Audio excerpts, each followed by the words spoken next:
Okay, let's go ahead now and take another call from Ronnie in Texas. You're on the air, Ronnie. Go ahead.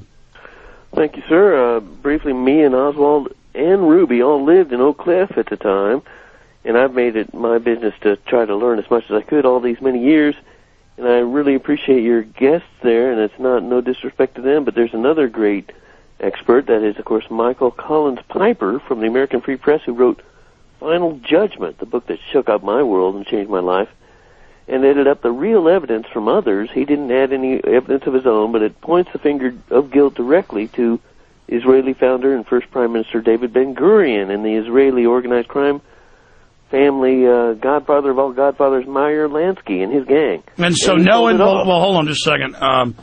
But no involvement, though, by the president or the U.S. government or anybody that covered it up. It's just only Israel, then.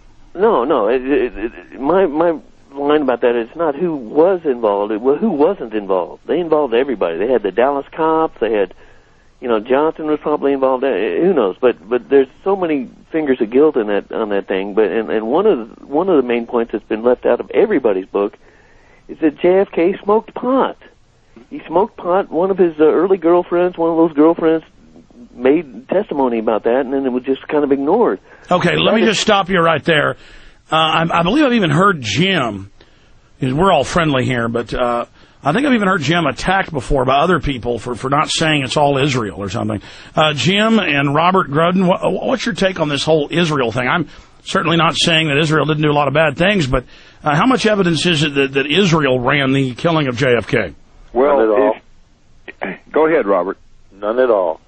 Right. This is an anti-Semitic situation that began to go and detracts from where the real evidence is. The thing is, Israel did not have the power to subvert the Secret Service, the CIA, the FBI, the U.S. military. Although I will say this, people, when you talk about Israel involvement in the Kennedy assassination, if you're looking at it at a lower level, that's really not even possible, as I just said.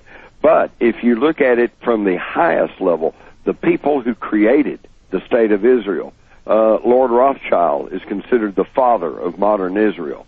And when you look at the people who created Zionism, who then created the state of Israel, who then created communism in Russia, who then created National Socialism, or the Nazis, in Germany, then you realize these are the same people who are the power structure, the true power structure of the United States. And yes, they at least had to acquiesce in the assassination of President Kennedy. And there's claims that he wouldn't give. There's claims he wouldn't give nukes to Israel. And that's true. And that's what happened. I would interview those people. It's just folks have been too nasty to me when I'm just open and friendly. Like if it's a Tex Mars or somebody, we just have them on because they're friendly. It'd be like if a neighbor ran up and threw paint on your face and said, "You didn't invite me over for tea." And I'm like, well, if I'd have known you wanted to come over for tea, I would have had you over for tea, but you've thrown paint on me. I'm not going to have you on now. Okay, you know what, guys? I'm going to twist your arms. Go to the bottom of the hour. One more 5-minute segment with both of you because I want to go to David, Tim, and Josh and others. We'll be right back. In fact, I'm going to talk behind scenes right now with them for everybody watching at PrisonPlanet.tv.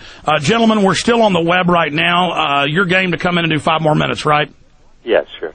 No, I'm leaving right this minute. Well, no, I'll stick with you. Well, Jim, I know you're a busy guy. You got your mom to take care of. What, she's 94 now?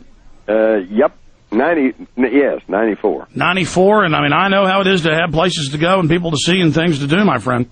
No, I'll hang on. My voice seems to be holding out, so I'll give it a man, shot. whatever's in the air. I've had a chest cold for like 2 weeks. Right, me too. And everybody else I know. So that's why I'm constantly pausing and can't seem to be as articulate or silver-tongued as I normally am because I'm fighting hacking every 5 seconds. In fact, that feels better. There we go. But I do appreciate both of you coming on today. We're on the web right now, and of course, it's a fraction of our audience, but in the aggregate, it turns out, I think, overall being bigger than even the live radio show. So why don't you guys take a few minutes out to talk more about your books and videos right now? Well, my new book, Maybe I'm being self-centered with this, but I think that virtually everybody who wants the older books already has them. When the new one comes out, it's going to be all brand new stuff, 800 photographs, and all the information about it will be on my website, jfkmurder.com. So it's going to be the Rosetta Stone. Take the time away from Jim right now. I'll just leave it with that. So it's going to be the Rosetta Stone. I certainly think so. There's a lot of stuff in there. We've got tons of new photographic evidence that no one even suspected existed before, and it's going to open up a lot of people's eyes. If anyone can look at the new book and doubt the fact that there was a conspiracy, they're so close-minded, nothing will get through.